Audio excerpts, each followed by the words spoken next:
In the spirit of liberal arts and interdisciplinary conversations that build student and faculty critical thinking skills, the School of Business is engaging in conversations with scholars and teachers from other schools and disciplines at SUNY Old Westbury.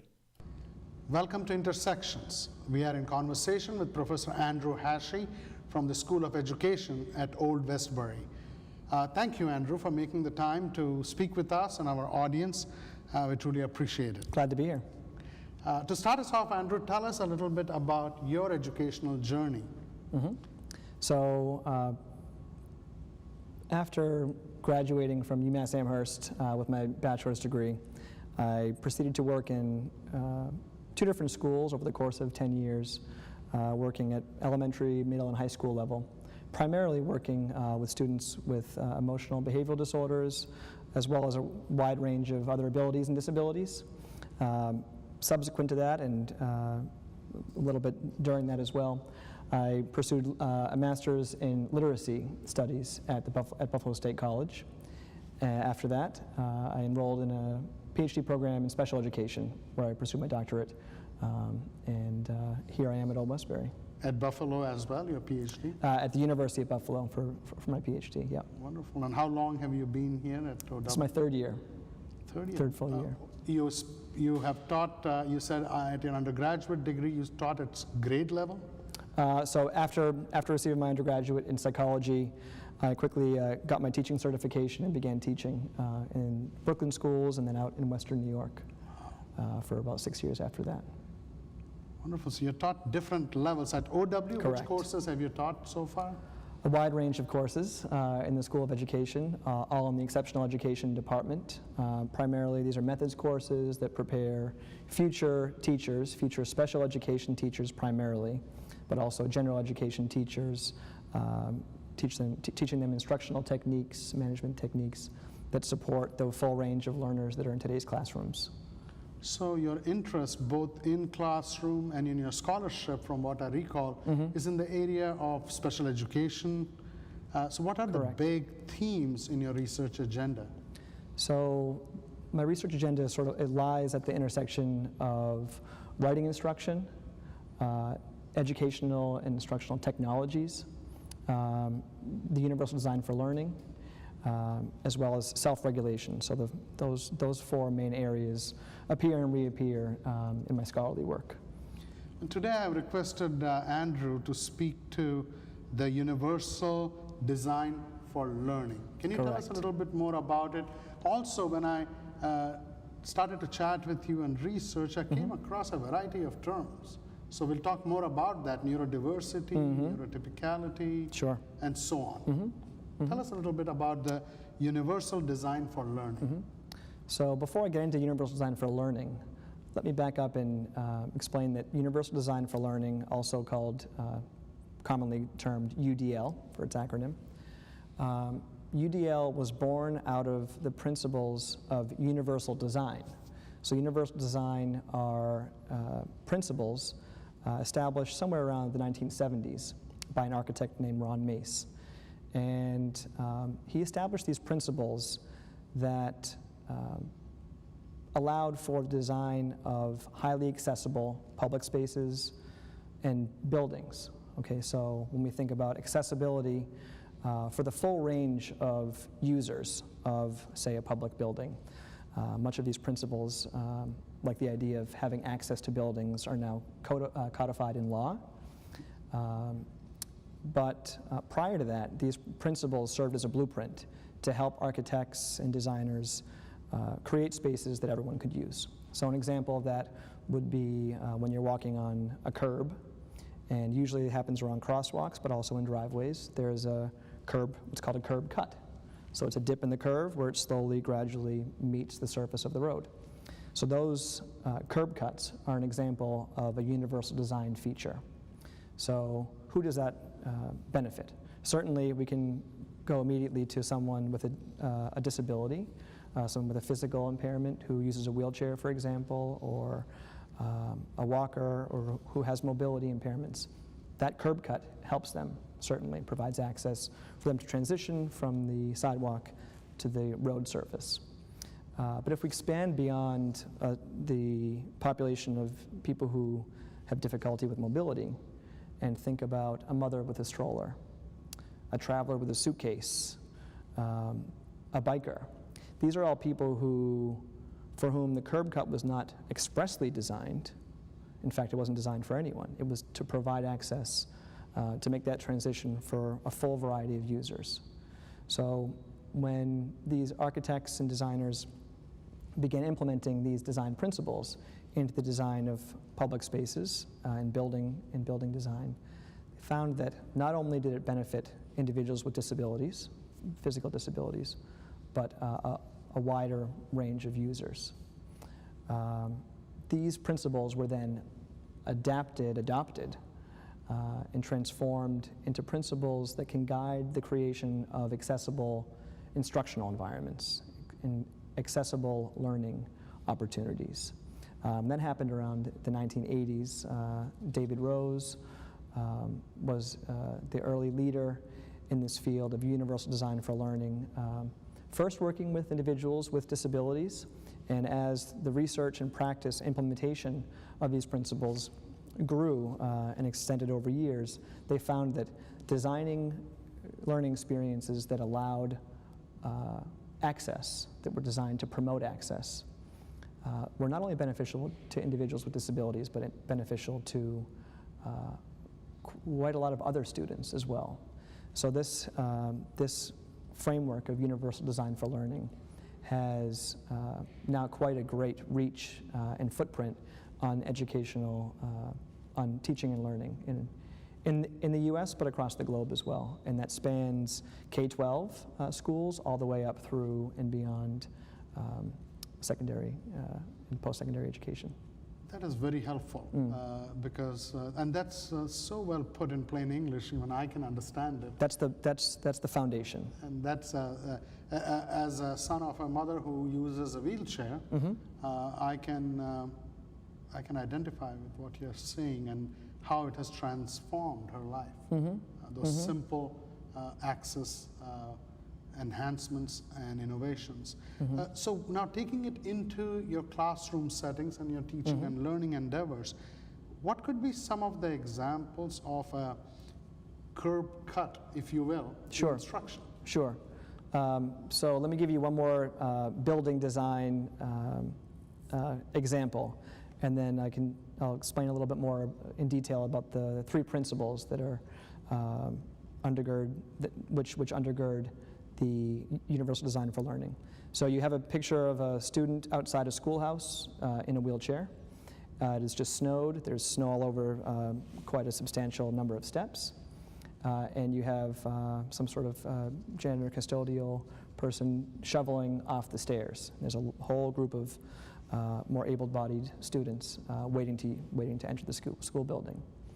The caption, this is a cartoon, the caption says, the student in the wheelchair says, "Excuse me, would you mind shoveling off the ramp, please?" And the person doing the shoveling says, yes, just a minute. As soon as I'm done with these stairs, I'll be sure to shovel off the walkway, the ramp. And the response from the student in the wheelchair is, if you shoveled the ramp, we would all be able to get into the school sooner.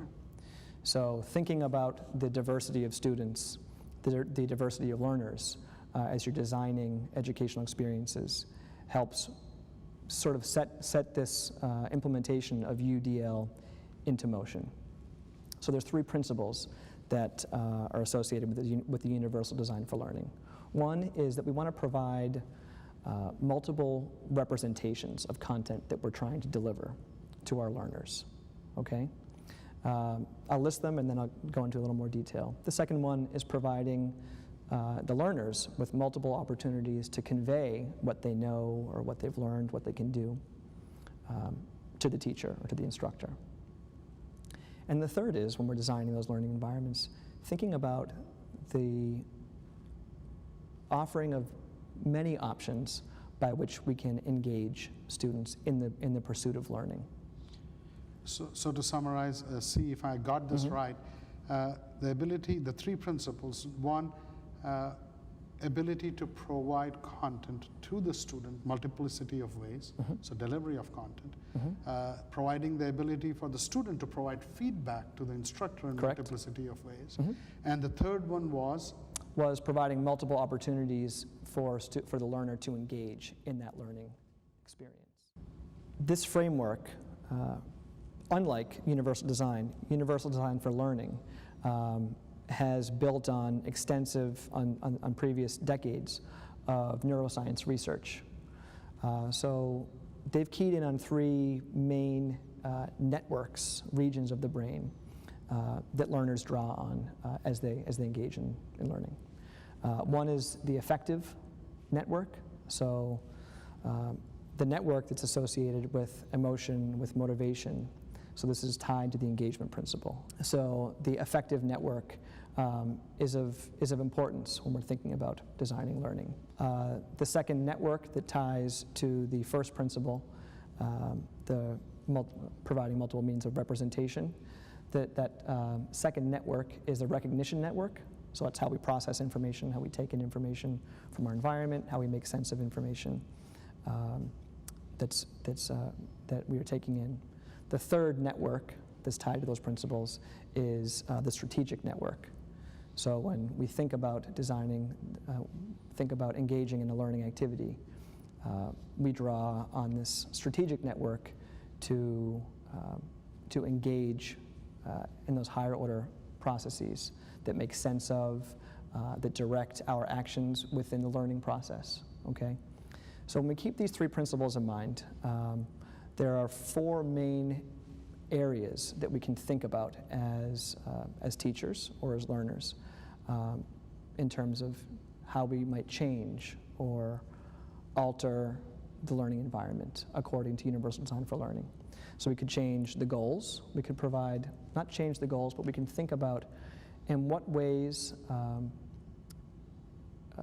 might we expand the goals, or what is the impact of the goals that we set for our learning. The three other areas are we might think about ways in which the methods that we're using, the instructional methods we're using are impacting the learning environment, the materials we create and offer to our students, how they might affect the environment, as well as the assessments that we're using to evaluate what our students know and can do. So those are three main areas that as teachers, as instructors, we can think about as we design learning environments. Let me give you an example of a material shift that you might consider. If we think about traditional approaches to teaching, going back decades or centuries, we think of you can think of a restricted number of modalities. So there's Socrates, who's orating his lessons to a small group of students. And with the development of the printing press, the past several hundred years, we've had text being a dominant mode of communication. It's a main way that we train, as teachers or content holders, that we transmit information to learners. And that's just been the way it is.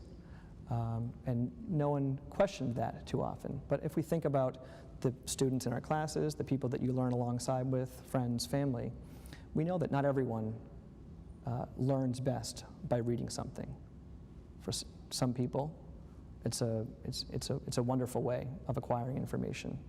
For other people, that text represents a barrier for learning, okay? Traditionally, the people who have been successful in schools have been the ones who are best matched with, whose skills best match with or align with the ways that teaching and learning are done, that teaching is done. So how do we change that? We want to consider options. Providing options is a major way that we can offer students opportunities to access the learning environment, the learning experiences that we design. So if we go back to the materials, if I traditionally use, as an instructor, if I'm trying to cover a certain topic, and I assign chapter 8 out of a textbook, that's going to work for many of my students, especially students who have made it into post-secondary education or graduate school. these learners have found ways to be successful with that dominant mode of communication and learning. But for other students, although they may be capable, additional modalities could be employed, could be brought into the learning process, could be infused into the learning process in a way that makes the content more understandable and helps them learn. So we might add a video, we might add an audio file, I may narrate something, for example. I may demonstrate the material that I'm trying to convey, depending on the content. So when we can provide options for students, it's not to say that everyone needs to do everything, or that as teachers we need to provide all options at all times. But a good first step is thinking about the ways in which the materials, for this example, the ways in which the materials impact your teaching and, importantly, your students' learning. Right? I would argue there's not teaching going on if your students aren't learning.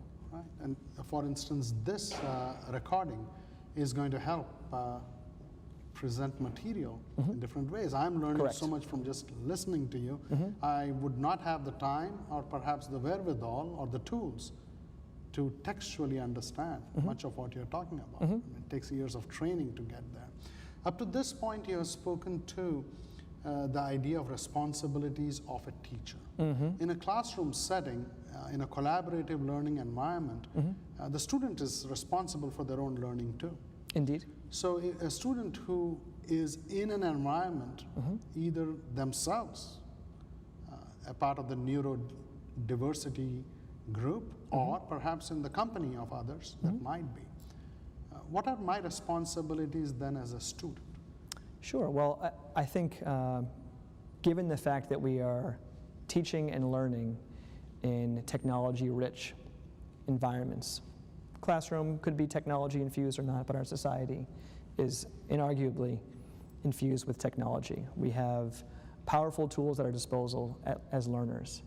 And one of the great things, one of the great aspects of that is that it gives us the ability to modify the ways in which we take in content. So in our leisure pursuits, if you're someone who loves the spoken word, then you may gravitate towards radio or music or some combination thereof, other audio-based modalities, or the auditory modality.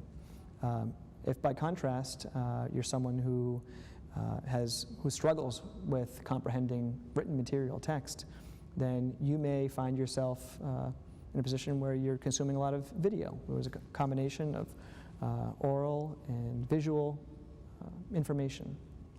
I mention that because those tools that we have at our disposal in our computers, in our laptops, in our phones are powerful tools that we can use in increasingly powerful ways. So as a learner, if I have been assigned a textbook chapter to read, chapter 8 again, whereas 15, 20 years ago, I had to read that. I had very few options. I could have someone read it for me, which I think many people did who had difficulties with text comprehension 30 years ago, 20 years ago.